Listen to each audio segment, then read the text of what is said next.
Hello and welcome to 3 easy ways to improve your ankle technique on the drums. Thanks so much for joining me live here on this night. If you're just joining now, then leave a message in the chat, say where you're tuning in from. If you're watching this replay, just leave a comment down below if you find any one of these ideas useful. So today we're going to be looking at some double bass stuff. Now, a lot of people seem to have comments, questions, and concerns about their unique situations. So we're going to go over 3 easy ways that I find are going to cover the largest range of topics. Excuse me, I'm a little out of breath here. I was just going to town on the drums before hitting live. So hopefully you guys are doing well. I want to get to the lesson stuff here shortly. Going to wait for a few of you to funnel in here and say what's up in the chat, and then we'll have a little bit of a discussion towards the end of this video, and we'll do a kind of Q&A style thing like we did the last 2 live streams. So hopefully everything's going good for you guys, and you guys are working away at your drums and you're having fun playing music and all that good stuff. I've got a couple new videos coming out, I guess once a week. The next one's going to be on drum fills and stuff, and how to musically apply different techniques to pull out different drum fills from your different patterns, to kind of stray away from all these monotonous and boring ideas that we have, and just to kind of get us out of that drumming rut. So expect that next week. You guys can tune into that, and that should really help you out, I think, creatively to get on board with creating new drum fills. So, see, we have quite a few viewers here now, but let's get to the topic of discussion. That's why you're here. 3 easy ways to improve your ankle technique on the drums. Okay, so if you're looking to make the transition to go from full leg motion like this, here, let me unmute the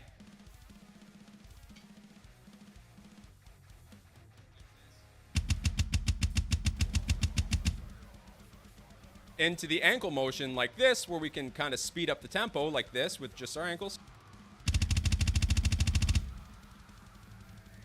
Then our main area of concern is going to be learning how to control it and how to like focus on that pesky weak leg. Now, for most of you watching now, you're probably a right-footed lead drummer, which just essentially means that you're starting off with the right foot on the kick drum, followed by the left foot on the kick drum. So what happens a lot of times with us right lead players is that, well, normally our left foot is just not as strong as the right. So the first tip I want to give you, and it's super simple, but it does take focus, determination, and perseverance to get it down, is to basically isolate your left foot. So one way to make this fun here is to actually add it into beats. So how do we add it into beats? Well, we can just take like a simple AC/DC rock groove or something like that and just play it on beats 1 and 2 or beats 2 and 4, and then kind of displace the backbeat on the snare however you feel suits the need of the music. So let me give you an idea here.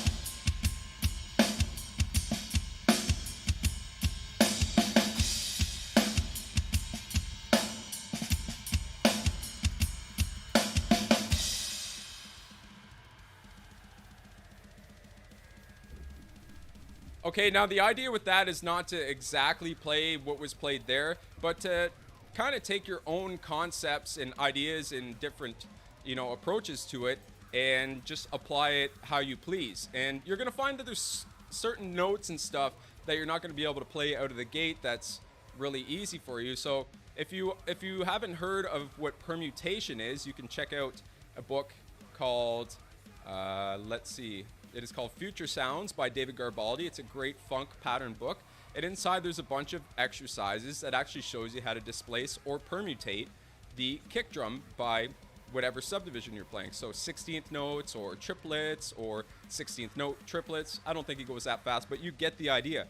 So what a permutation is basically a mathematical term for all possibilities, right? So in a bar of 16 in 4/4 time, or with 16th notes in 4/4 time, we have a measure of 16th notes that is 16 total possible notes. So what happens through 1 E and a 2 E and a 3 and so on and so forth is he displaces it every 16th note. And that's a really common thing. You'll see a lot of guys play that. So I challenge you to do that. And if you don't know how to read music notation, just figure out how to count the subdivision of 16th notes and figure out where the kick drum is going to land on that. And by doing so, what's really going to help you here is it's going to find any friction or tension in your playing and be like, aha, that's exactly where my foot keeps tripping up. And that's the area you're going to want to focus on. Now, keep that in mind when you're playing drum beats and stuff like this, that you don't want to go super fast out of the gate. You want to play along to a click track or a metronome for starters so that you can internalize the time and help with your phrasing and stuff like that. And then eventually, you know, to not make it boring and stuff, start to apply different tracks to it and find some backing tracks online without any drums with a specific tempo, and you're all good to go. So that's the first easy way to improve your ankle technique.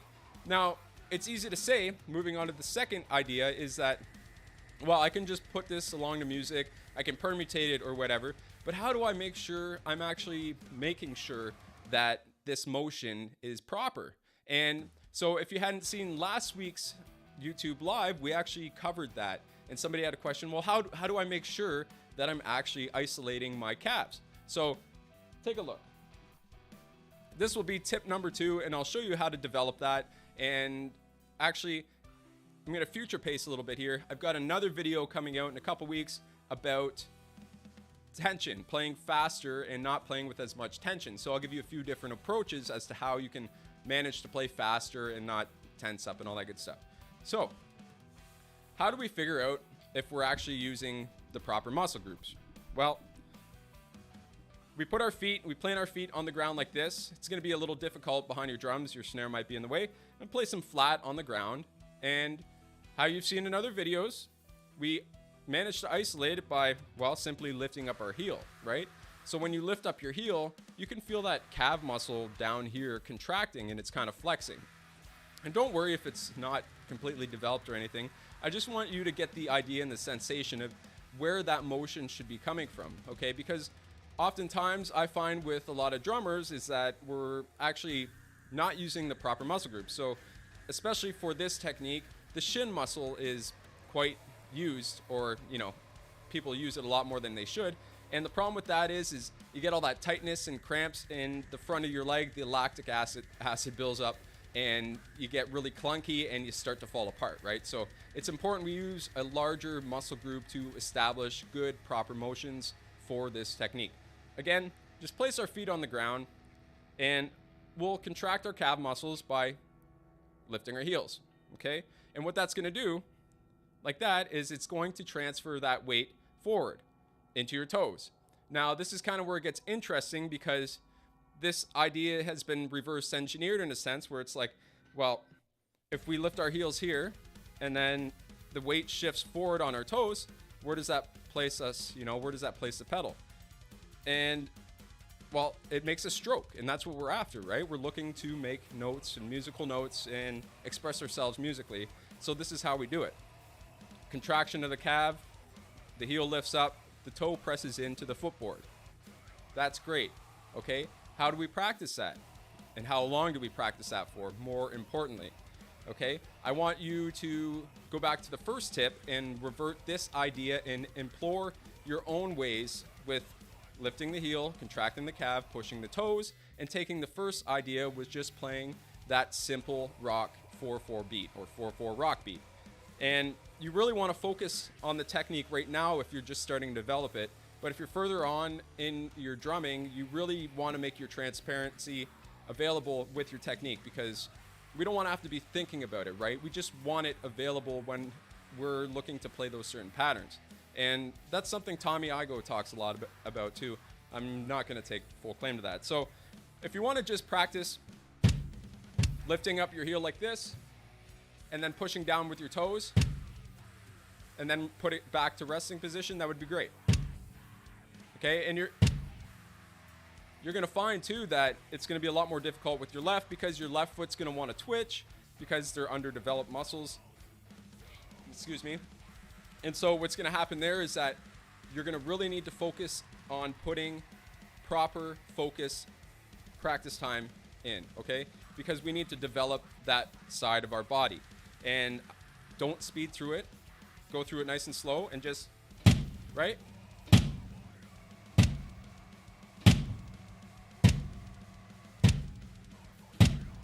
And then once you start to get a feel for it, to understand where you're going to contract from, start speeding it up.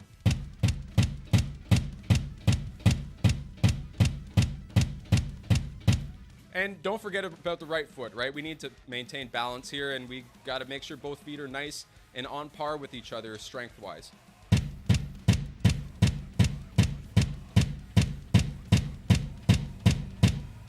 Okay, now, pro tip, or not pro tip, maybe you already know this, but when you go to lift up your heel to contract the cab, to push down with your toes onto the pedal board, you don't want to necessarily put a lot of strain on your legs, so on your quadriceps or on your hamstrings, which is just basically the upper area of your leg.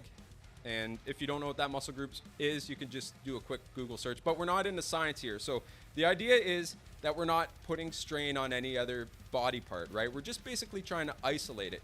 So if we just keep our feet on our pedals like this, and we do some slight motions with our feet, while maintaining kind of a 90-degree angle. Here, let's change angles here for a second.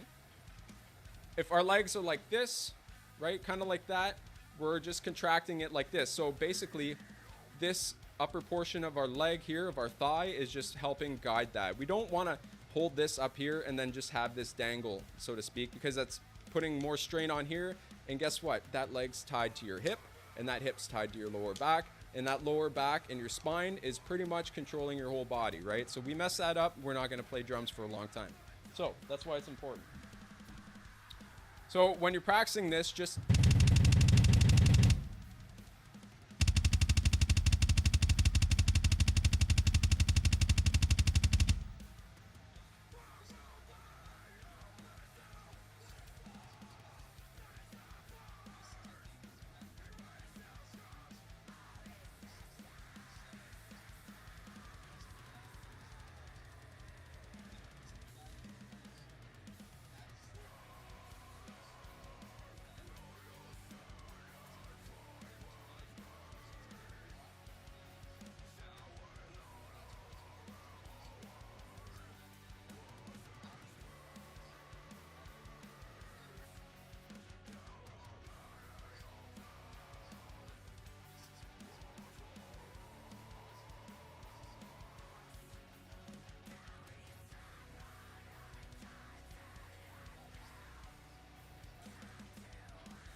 sorry. Now you can hear me. So basically what I was saying is you want to be floating your legs without putting strain on your hamstrings or your quads, right? So we want to practice that contraction, and we want to practice it in a fashion where we're not going to put tension on those muscle groups, okay? Because that muscle group is attached to our hip bone, which is attached to our lower back, okay? So hopefully you guys can hear me now. That's sorry about that. So basically you want to do this.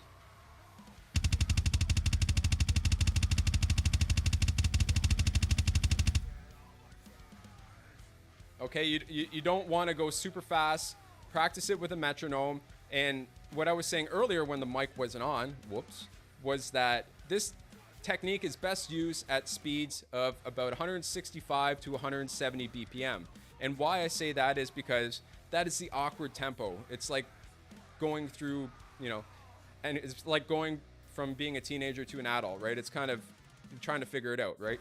So it's difficult because the full leg motion is like at its max and at 170. And most guys can do it faster than that, but we want to get faster, right? So maybe focus on that area of transitioning and that speed and tempo and whatnot to help actually develop that control, okay? Because that is going to be the most tedious coordination and balance and stamina and endurance exercise you're gonna have for yourself, okay? So those are the first two things. The third thing is, well, we need exercises, and you need exercises to actually focus on so you can better perfect this. And like, well, okay, you need exercises, and we also need to figure out how long you need to be practicing this stuff for. Okay, so if you go to the pinned comment up in the chat right now, I've got 2 free mini courses. One is on the heel toe double stroke technique, and the other one is a module from my double bass drum and control program, and it's a mini course version that has over 15 exercises inside. So go right now, click that link in the chat, and you'll get it for free. Okay, and just a heads up, it's going to put you on my mailing list. I will not spam you, all right, but you will get weekly content from me. So when there's new stuff uploaded, you will get notified as soon as the video goes live, so that you can become the best drummer you can be. All right, so with that third thing, it's going to really challenge you to use your left foot a lot more. And I don't want you to take it for what it is, like as in black and white. It's a bunch of exercises with notations on white paper, yes, but I want you to start putting it inside of your daily practice routine, okay? And I want you to try and be creative in your own sense, because everybody's going to approach it differently, and try and apply it to drums to come up with new patterns, right? You gotta make this fun, right? So I want you to do that, and shortly here we're going to open up the chat for questions if you guys have specific questions about your drumming or your double bass drumming or anything like that. And yeah, so if we want to revisit the 3 things, you can watch this replay. If you're just watching the replay now, leave me a comment below, and if you have a specific question, I'd be more than happy to answer you or try and make a video on it. So let's go over to the comments for a moment here, just because I did enough talking. So, all right, Jetel. Sorry if I say your name wrong. I'm yeah. Okay, so he says, I just bought my first drum set today. It's been a dream of mine to learn for years, and at the age of 27, I finally did it. All right, everybody put an awesome in the chat for this guy. Welcome to the club, man. You're gonna be going down a deep rabbit hole full of surprises, but it's gonna be totally worth your time, man. Welcome to the club, dude.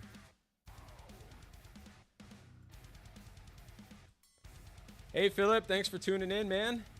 We're just going over 3 easy double bass drumming techniques for the ankle technique. So if you're just catching it live now and you didn't get a chance to tune in earlier, you can always watch the replay. Mic is off, mic is off.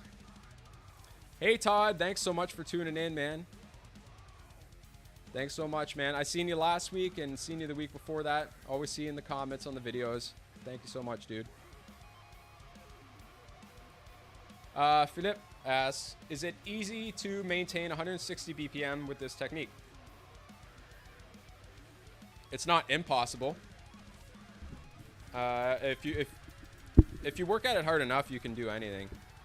Let's put it that way. It's going to be a little more challenging because, well, there's quite a few variables. If your pedals are set up for, like, you know, faster stuff to begin with, or they have really loose spring tension or really high spring tension, those are going to be some differentiators to really decide whether or not you're going to have to put in more time on your pedals, right? Okay, so for instance, I have really tight springs on mine because I like to play the heel toe stuff. And why I do that is because I want the rebound off my kick drum. And so it's more difficult at slower tempos because your pedal swings at that momentum, right, from the initial force. So it's going to have that same beater swing for faster tempos at slower tempos. And so you're almost in a sense trying to work against your pedals because they're set up for a certain fashion or a certain style of drumming. So it's important that if you set your pedals up a specific way, like spring tension, beater distance, weights, stuff like that, pedal board height, to practice at both slow and fast tempos. Always maintain all the tempos, because if you start switching all your settings around, you're gonna have to relearn it all again, because it's gonna change the feel. And believe me, and that's just like tightening up your bass drum skin. Okay, so yeah, hopefully that answers your question, Fidip. Kyle, what's going on, man? Thanks so much for tuning in. Thanks so much. Awesomeness. It's a great word. Awesome sauce. Jamie Campbell, awesome dude. Thanks for tuning in, my friend. Daniel, I got the technique, but I have a hard time controlling it. And you know what? This goes back to the second tip that was actually discussed on this live stream. And the problem with control is that basically we need to develop those areas, right? So I see guys trying to go fast and it ends up sounding sloppy, and that's because they're not practicing at slower tempos. And so if you want to develop more control, please see that pinned comment up in the live chat. Click on it. It's a free mini course, and it's designed specifically to help you learn how to control your double pedals. All right, 15 exercises in there. You can get them right now and start right now. But if it's too loud, you can start them another day, but they'll be in your inbox as soon as you get it. So if you have a hard time controlling it, work on those exercises. And if those aren't enough, then I've got a full course on that. But enjoy the free stuff, okay? Oh, Philip, with all the questions tonight. Thanks, dude. What is the distance of your beater from the bass drum at the moment? Oh, you know, let's see. I would say it's probably like 5.5 inches. Give or take. Here, let's see. Yeah, it's about 5.5.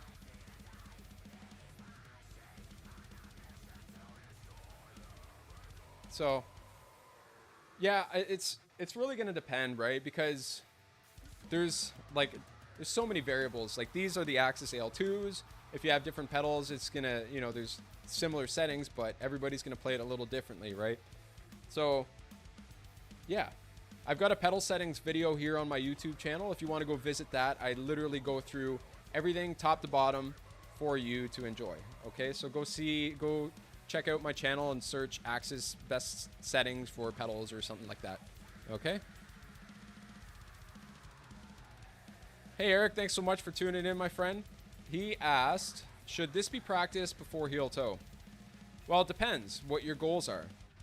Is your goal to play really fast above like 220, 250? And do you want to be a versatile drummer? Do you want to be a one-trick pony and just play fast? Or do you want to play slower, powerful stuff too without triggers? That's the question you want to ask yourself, and then you can kind of reverse engineer the process to get there. And so if you figure out your goal, you can just set small incremental steps for you to practice to achieve those goals, and don't make them too big. We call those big, hairy, audacious goals, and they're just like super unachievable. So smaller goals. Yeah. Now, one thing I do want to mention that I did not mention earlier on the teachings was the amount of time you should be practicing. And a lot of guys, a lot of my professional friends do practice quite a bit because it is their job, or they play quite a bit because it is their job. But if you're just practicing and you're trying to learn a new technique, I do not suggest playing for more than 10 to 20 minutes 3 times a week. And why this is because if we get to a certain point, we plateau and we get frustrated with ourselves, it's not gonna be fun anymore.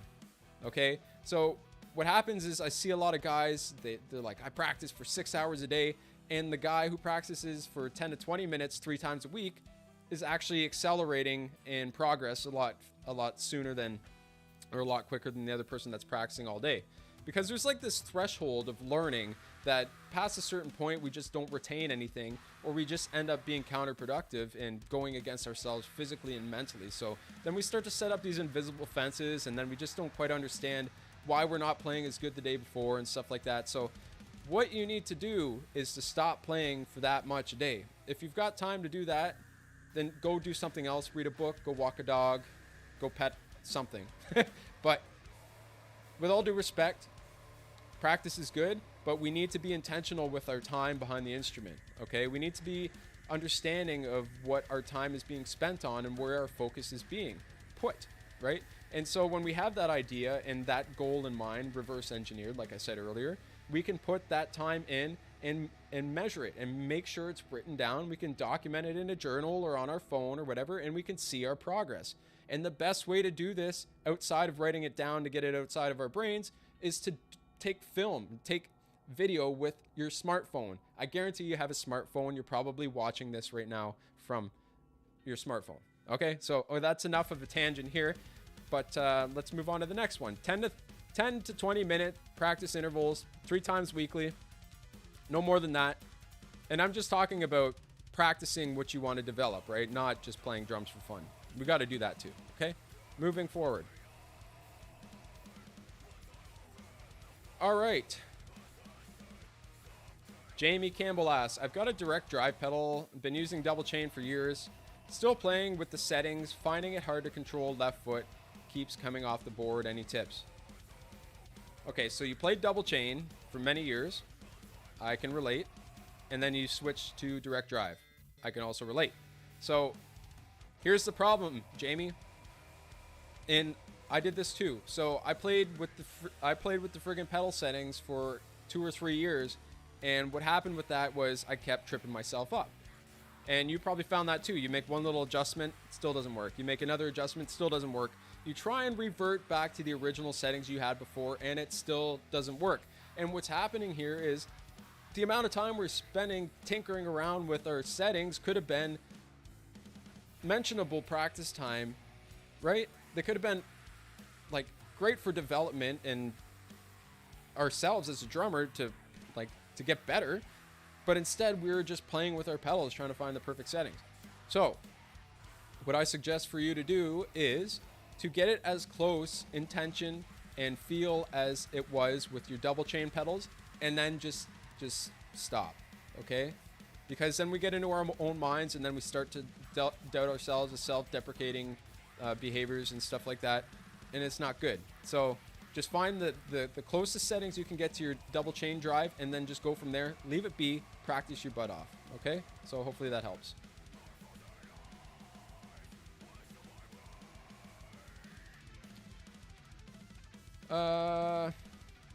Philip asks, is using the heel toe technique a good idea to use between 160 and 180? Can I serve more energy? Yeah, you can, but what purpose does it serve at slower tempos other than it being convenient, right? If we wanted the technique to just, let me restart. You can and you can't. Like, it depends. It's subjective and objective. What's our goal with it and why? Why do we want to save more energy? Well, maybe we're playing live, right? Maybe we're playing in front of a bunch of people. It's really hot and you don't want to cramp up, and you've practiced your butt off being able to play that technique, so you want to showcase it. Fine. I get it. That's self-serving. I understand. It's really up to you. It's up to you, man. Really. Like, that's what it comes down to. There's no laws here. There's exceptions, right? So go for it. If you want to learn it at that speed and you're comfortable with playing it at that speed, do it. Don't let anybody tell you you can't. Also, it's great at extreme speeds. Todd asked, can you recommend a good pair of shoes to wear while playing? Vratum drum shoes are great from what I hear, but they've been unavailable for over a year. Any regular shoe you recommend? I just wear the Vans. Here.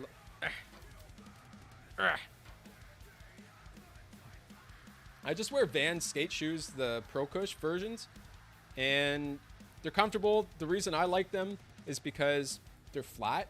They don't provide the best support, okay? But it is nice and flat, and that really helps transfer what my foot's doing, which is damn near flat anyway, to the pedal board. So I wouldn't necessarily, I don't know, man. It's like, you can try them out. Like, if they're unavailable, then snag up a pair. I've never played them, but snag up a pair when they become available, and then you make the decision for yourself. But personally, been playing in Vans for a very long time, and don't let that be the deciding factor as to whether or not you can mentally do this stuff, right? You can play in high heels. I've seen Kevin Paradis from France, amazing drummer. He played in like high heels and snow boots and like work boots and stuff like that, and he was still blazing fast. So that's totally up to you. And I don't know. Yeah, so barefoot, I've never tried barefoot necessarily. Here. And he says, is barefoot the way to go? You're going to have to try it out for yourself, man. I don't have your feet, right? For me, like, personally, I've never played a whole lot of drums barefoot, and if I have, I ended up getting, like, blisters on the bottom of my sensitive feet, so it's up to you.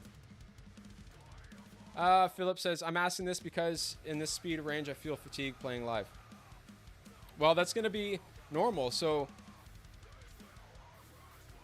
the thing is, especially at, 160, 180, just focus on practicing at it. That's a weakness, right? So that's something we want to enhance, or that's something we want to focus on to help develop. If we know that's a weakness, then why are we trying to avoid it and, by playing another technique that's a little more convenient?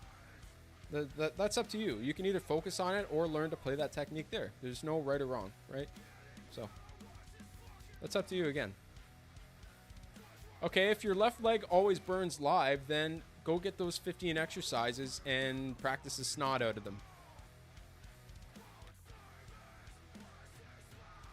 And Daniel asks, I also been working on heel toe, but I have a big foot. Maybe longboard can help more, or it doesn't matter. Well, I think we need to really discuss the differentiation of the word for the heel toe technique. Whereas like the general population has this like expectation that your heel's got to hit the pedal and then your toes got to hit the pedal, when in fact it's just a double stroke, right? So that's why I say the term loosely. So if you have a bigger foot, you can adapt to a technique like the one I use that's closer to a toe-toe motion. So basically the heel's still striking, but it's not on the pedal and then the toe hits, right? So it's kind of a weird thing. If you look at some of my stuff on Instagram, it's all slowed down and you can get a better idea. But that's something I would suggest doing, especially if you have bigger feet. It's possible, so don't let the gear get in your way.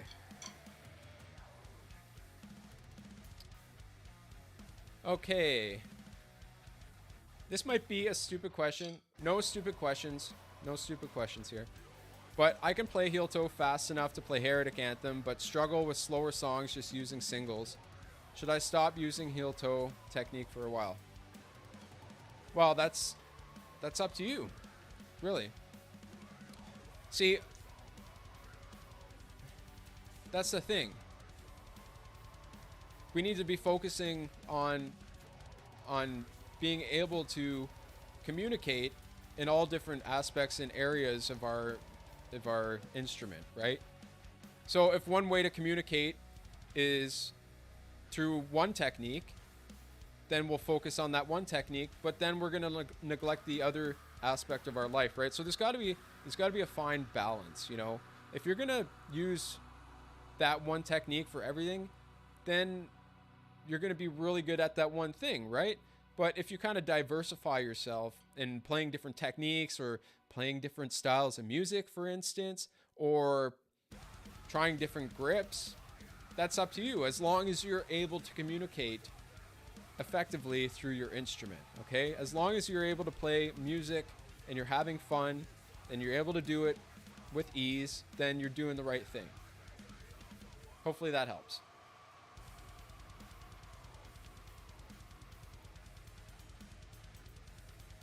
Yeah, Eugenio, thanks for tuning in. One way does not fit for all, so glad this is on live. Thanks for this. That's true, man. And there was actually a discussion, I believe Ash Sohn brought it up too, and then his friend as well. He's also a live educator. He does education online. If you don't know who Ash is, he's played on all of Adele's stuff and whatnot. But there is this like idea that, people are online educating and they're telling people how to play specific things, and it has to be that way. And I think that's like telling somebody they can't speak a certain way. I'd rather not be constrained to speak than speak and say what I want without constraints, right? So everybody's going to have a different way of speaking, so why place that on them, And I think the same goes with music education. Not everybody, especially me, is going to be physiologically the same build, mentally have the same capacity, or any other aspect of that.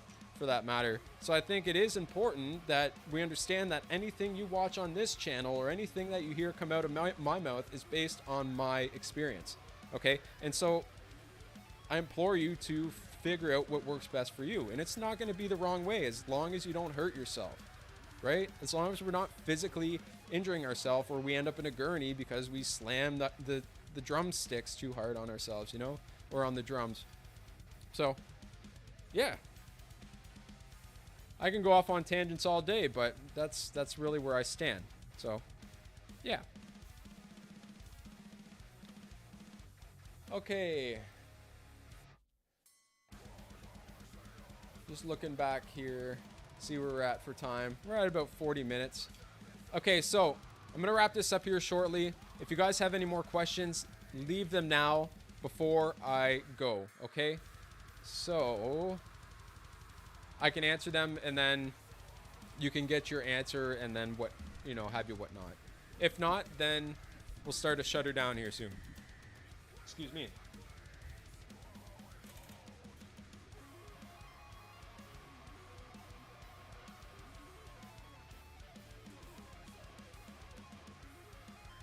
Oh, thank you, dude. Gotta go. Okay. Yeah, no problem, man. No problem.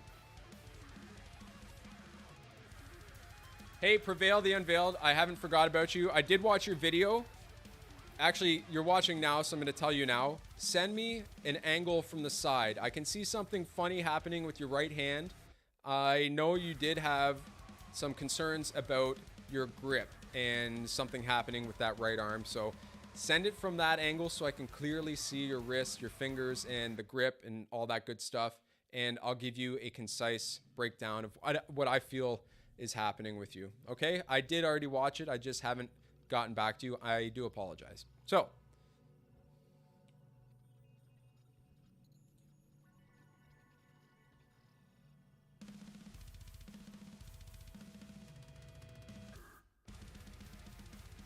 can I play 160 BPM a little bit? Yeah, sure. I don't have a metronome on, but I'm going to approximate what a 160 is.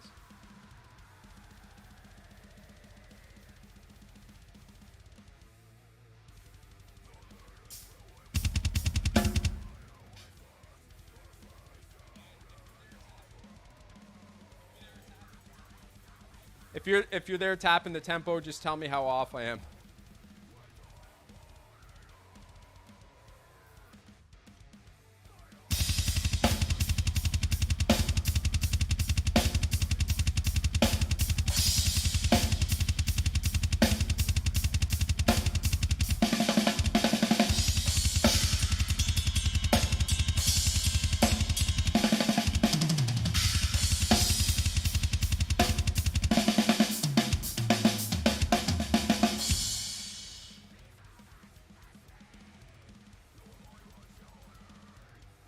There you go, Eugenio. I don't know how far off that was, but you could feel it in the awkward spot, so you can really know when you hit about 160, 170.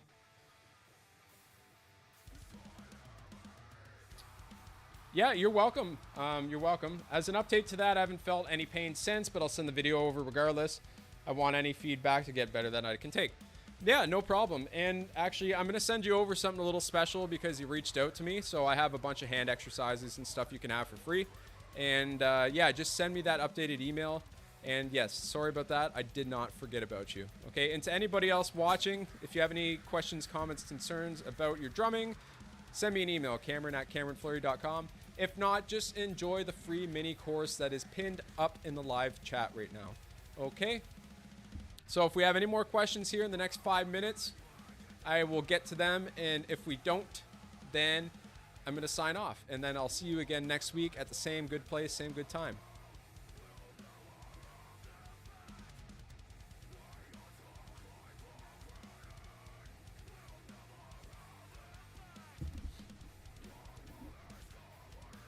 I feel like we have a bunch of lurkers here. I can see you.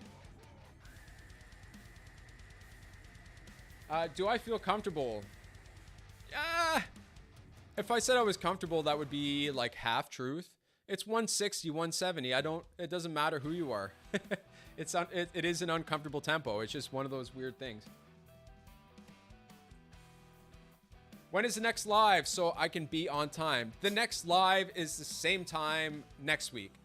Sundays at 7:30 p.m. Eastern Standard Time. And so it's gonna auto-populate for you, obviously, if you see it. But just make sure you set your notifications and be like, yeah, set reminder, and it tells you half an hour before I go live, just so you have enough time to kind of get your stuff together and come chill and learn some stuff, hopefully.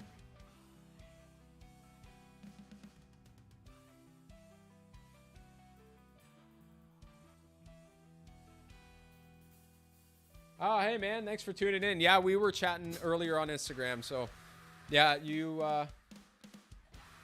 yeah, I wasn't lurking. I've already asked my questions to you on Insta.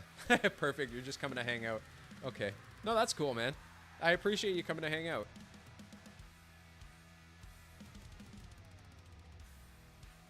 You're very welcome, Daniel, for the tips. You're very welcome. Hopefully it helps some of you out. All of you. At least one of you.